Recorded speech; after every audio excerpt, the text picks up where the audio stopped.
Good morning. Daily news. First of all, look what the post office has done. Healing PTSD. They've decided to take up my mission, which is to heal PTSD because PTSD is located not just in the brain, but in the emotional body of a person. So we're a physical body, but we also have this like energy field. And then outside of that, we have sort of like the spiritual field, which is where we pray, and then we have the cosmos, which is where we dream. We actually are not in our bodies. Our breathing becomes more shallow. We're sleeping, and we go somewhere which is has no boundaries, and we participate in all kinds of things. I have dreams every night. Every time I close my eyes, I have dreams. Some people don't have dreams. I used to date a guy who never had dreams. He could, or either that, or he just never remembered them. But he swears he just never had dreams. So, not everybody has that. And it can be disturbing. I mean, some of the dreams, there are dreams that I've had throughout my life that I'll never forget. And that's maybe I can count on one hand those dreams. I feel like they were not fantasies or imaginary things, which I don't believe dreams are any of those. But they were sort of like visions. And then as I those were from a child. And then later on when I grew up, I saw like one of them in the movie The Matrix. And then another one I saw just recently. This one dream I had, well, a long time ago. Another life, a child. And that dream was manifested in the news a couple of years ago. So it's kind of weird. But usually dreams are just adventures. But this isn't about dreams. I just wanted to talk about how the post office has these beautiful stamps, and I'm going to use them for my ministry because I just started my ministry, getting ordained, and this is the 60th year of the Chinese metal ox calendar. So the metal ox is born. Every sign has one 60-year cycle. And then that ends after 60 passes through that entire Chinese zodiac. And then, so this is year one of the next 60-year cycle.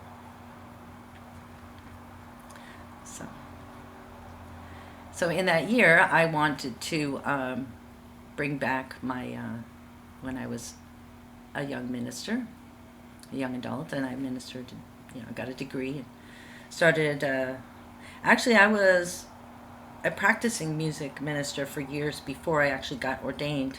My ordination wasn't specifically in music, but that was my trade. That was my avocation.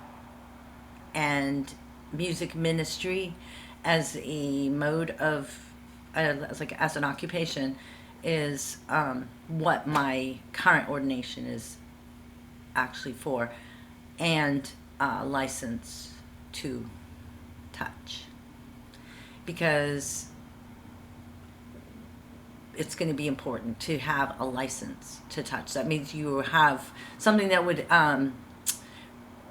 be illegal, like a massage therapist can't really practice and make money at it unless they have a license to touch your body, because it's a sovereign space. It's like a foreign country, and that's acknowledged by these licenses we have to acquire. So you are a sovereign country, and so am I. But you contracted me to come in and do some work for you, so I have to have a license to do that. And then you've invited me, so you're receiving it. All right, so PTSD. The first thing I wanted to talk about was the magnetic field itself. thought forms, attitudes. These are all geometric shapes, and they're also colors and sounds. So when we're doing these things, when we have, like, say, attitudes, cop and attitude, we're actually expressing a frequency and a color and a sound. So thought forms, attitudes. Okay, man can cause vortices and structures within his magnetic field. Magnetism most successfully operated by the simple action of the human will.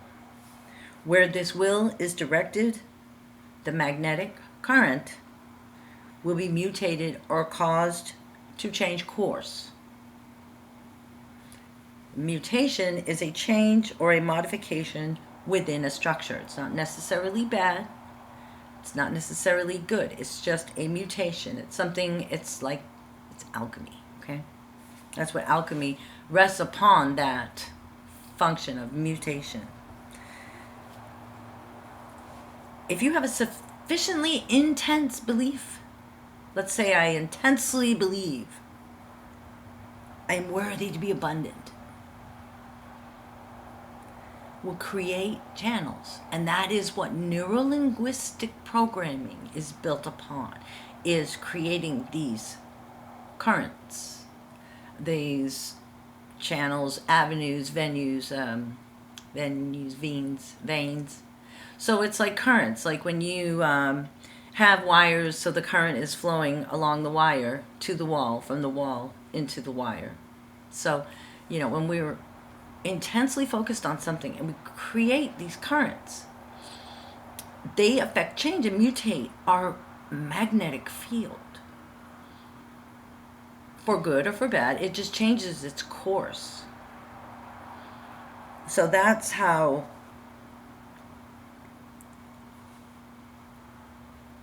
thoughts become attitudes. That's how they become ingrained in us and also create ailments. So let's say you have a pain. You have pain. It sets up a local vibratory rate, depending on what organ it's in or where it's at. Wherever that pain occurs, you gain awareness. If I hit my thumb with a hammer, that's all I can think of at that moment, or for a little while even, okay? So you gain awareness of this area with your center of consciousness. It moves the energy or the magnetism. So what it's saying is your thoughts are magnetic. They're magnetism. It activates this current of light, of color, of vibration. This is what we're talking about. We're talking about these things that are in our field, that are not our physical body, but they're outside of our field. This is where pain is. This is where we can affect change. It's also where PTSD and things like that live, along with the connection to, let's say, a brain injury that is resultant from the trauma.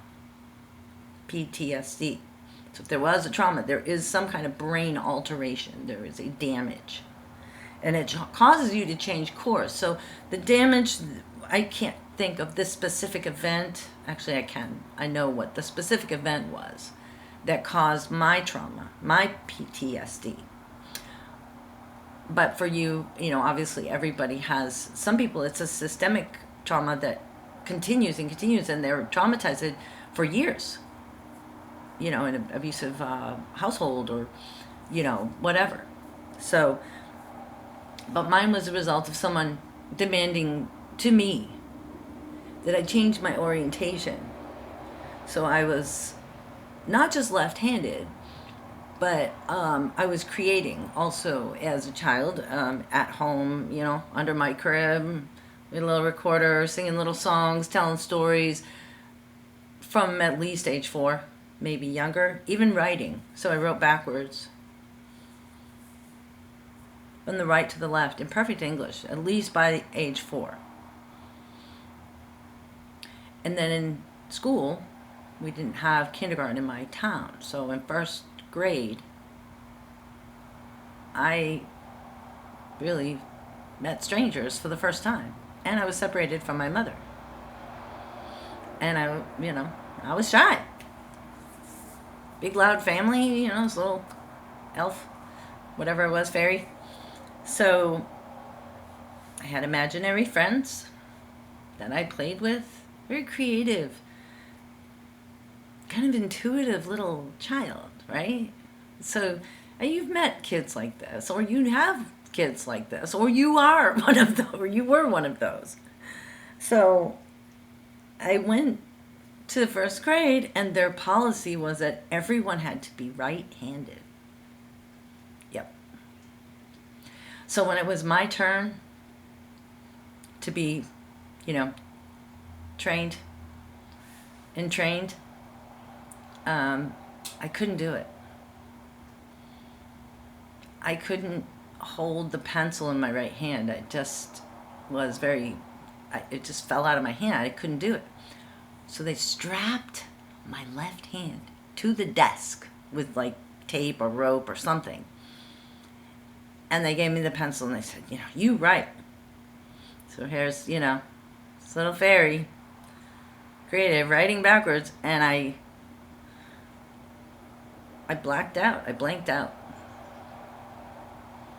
I suffered some kind of brain, maybe a stroke.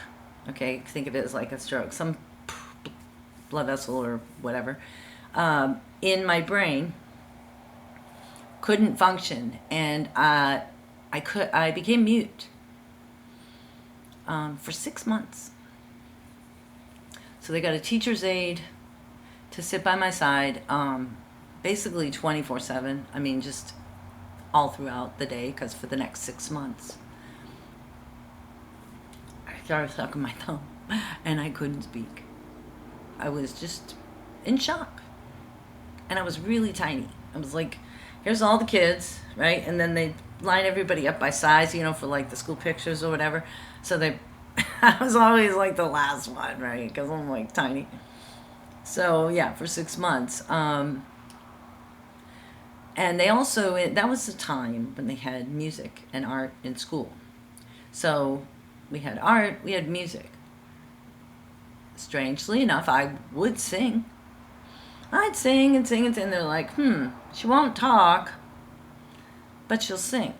So they put me in singing class, music class, every day with the music teacher. So that was my special class, instead of going to special class like the retards. That's what they called it. Who were like, or whatever. I went to music lessons. So within a few months, by December, I had learned the lead role for Little Drummer Boy. And they decided that would be, a good way for me to come out into, audible celebration of my expression and just come out and sing it. So they filled up the auditorium with people, and, the curtains closed, and I'm standing up there, and there's like one person on either side, and there's all the first grade behind me, and they're all ready to, start singing the song. And the curtain opens, and as soon as I opened my mouth, I passed out. I just lost consciousness, and I was down. Like, right as soon as I saw the audience, I was like, oh my God. Boom. Again, there was something inside of me when confronted with this it's shocking. I lost consciousness. So next thing I remember is just seeing the ceiling tiles of the gymnasium being carried by the principals into the nurse's office. So I did end up being able to get back up and sing, Five Little Kites, and in the springtime we did a lot of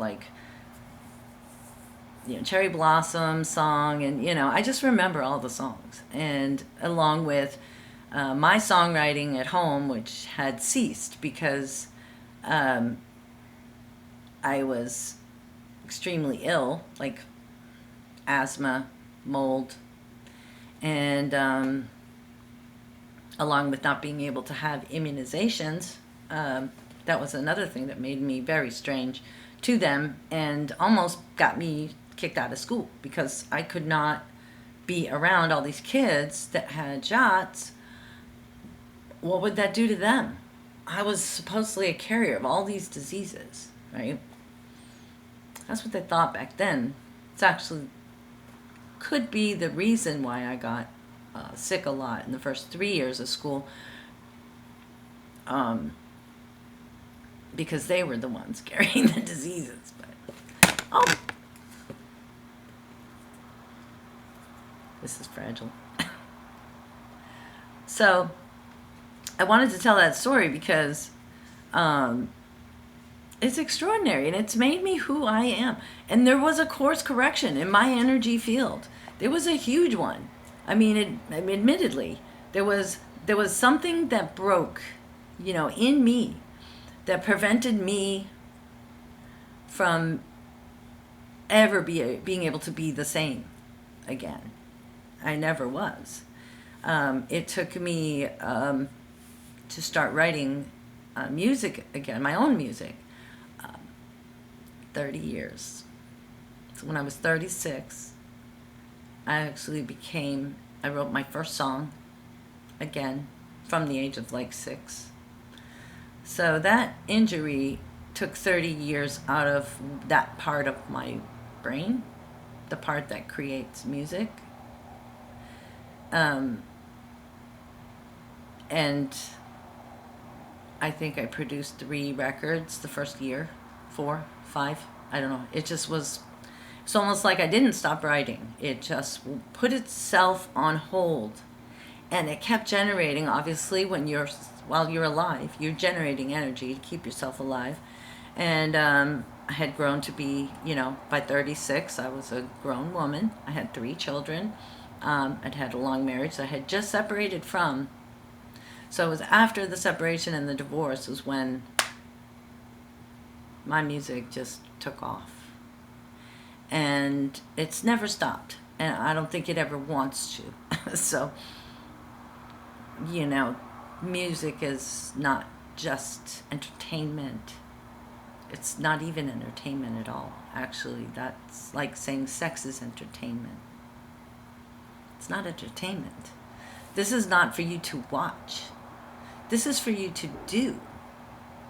And if you're just watching, it's because you don't know that you're supposed to do. So we're participants. You wouldn't want someone watching you have sex. You want someone to be participating. If you're enjoying that person's sex, you want to be participating in it with that person, okay? Because you're creating something. Spectators don't create anything but distraction, because if they're just taking in and they're not giving out, it's parasitic. Be a spectacle of yourself. You don't have to be, hey, look at me, other people.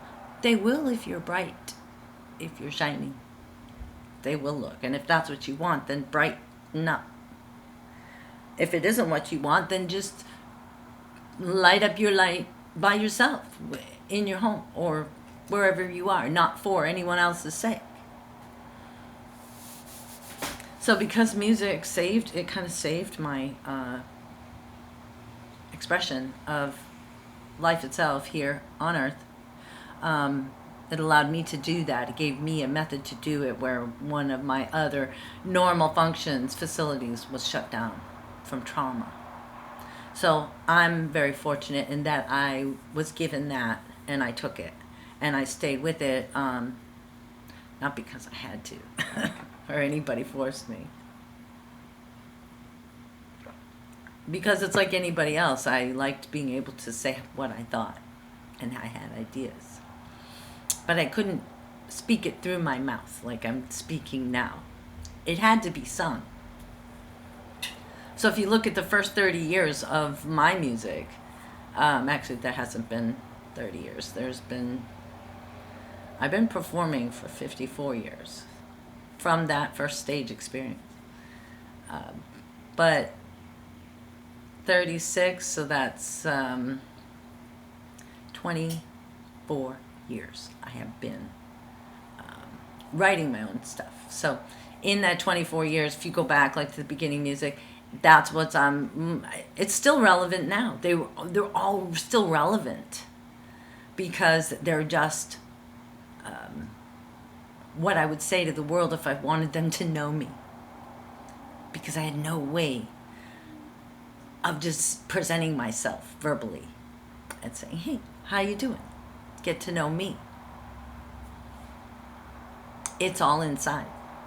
All of it, like the iceberg. There's this tiny little chip on top, but because I spent a lifetime developing it on the inside, because the outside seemed so, impossible. There was a breach. The bridge was broken, and I couldn't walk over the bridge, not once. I was devastated. It was blown up. So I stayed on my side of the river and just developed that. And there were times when I thought, in the future, someday, I'll be able to walk over the bridge and see the people on the other side of the river.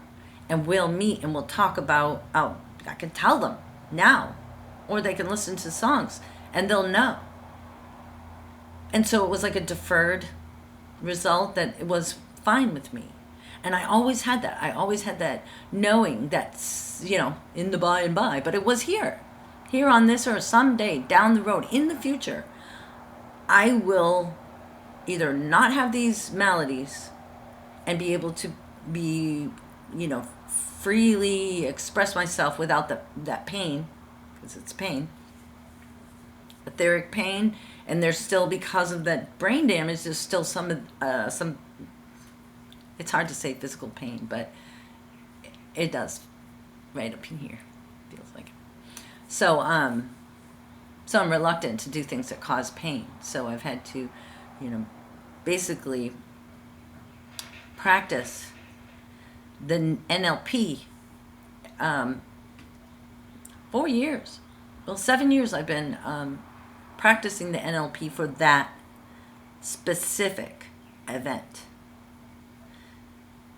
because it came to my attention only then. When I was 50 to 53 is when I first started realizing, wow, my energetic field had a big old blow up at age 6 and it changed course. And I'm just now, 50 years later realizing that. But it's automatic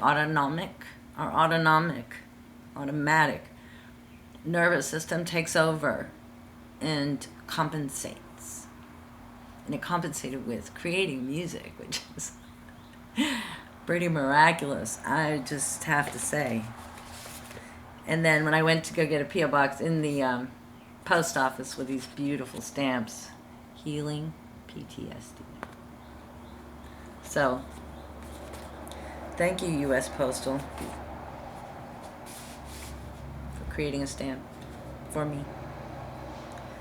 So that's it. I just wanted to begin with that because I'm going to be creating like a bio. It's going to be a little movie about my life. And I wanted to explain, due to these particular really life-changing, course-changing traumas or events that happened so young, and it's not something that you'd see on the surface. It's not something I would even talk about. I didn't even notice it until I lost like 80 pounds after I had an accident years ago. And I started losing weight. I lost like 80 pounds. If you look at some of my old, Marty Garcia videos, old Porker, fake hair and whatever. But it was fun, it was all in the name of music and whatnot.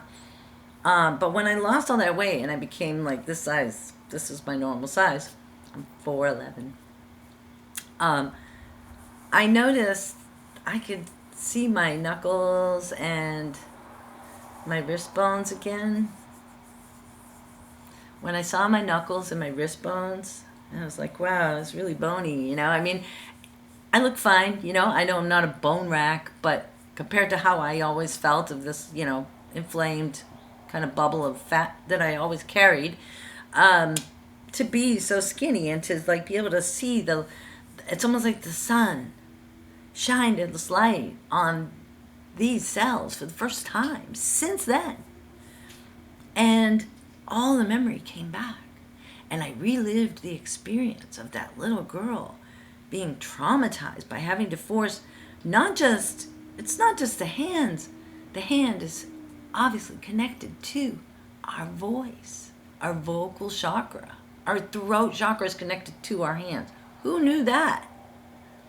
I don't think anybody talks about that. That's why we talk with our hands, right? Some people really do, like, you know, Italians are notorious, but lots of people do. I do, in a way, you know. But it was severed. And I turned mute.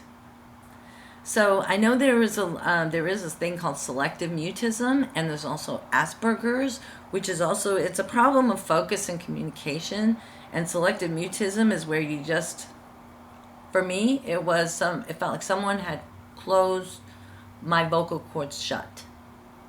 Not forcefully, but just enough where I couldn't move it.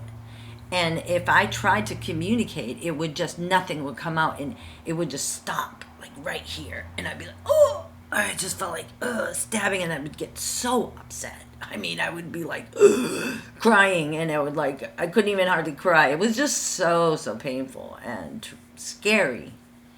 And it was like a cycle every 5 years, and then every 3 years. And I mean, it was just like, oh boy, now this is a cycle. And that's what happened, you know, after the accident. And when I discovered, you know, after I lost all the weight, this whole process of shedding all this crap, it wasn't just the weight, it was the attitudes, these chinks in the magnetic field, that certain attitudes, at certain intensities, focuses of thought, for either whether it was trauma or was completely defensive or just justified. There's no way to really judge it, and you shouldn't. But I'm just saying, if you notice it and that they were there, it was hard for me to ignore. Oh my God, this is what happened. And this is why I have been this way all this time.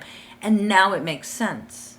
Okay, and so now I can like apply all these things I've been studying, you know, the Bible, for, you know, the intensity of focus. So when you really dedicate yourself to study of something, that focus creates a physical like imprint on you that you will change your course in life.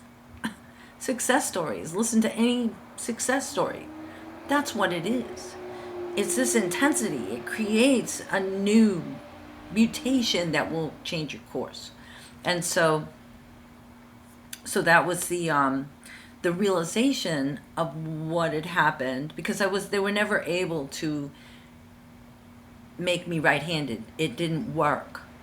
And it took me until 3rd grade after that point to learn to write from the left to the right. So here comes the garbage truck. It's time to end this. Thank you for listening.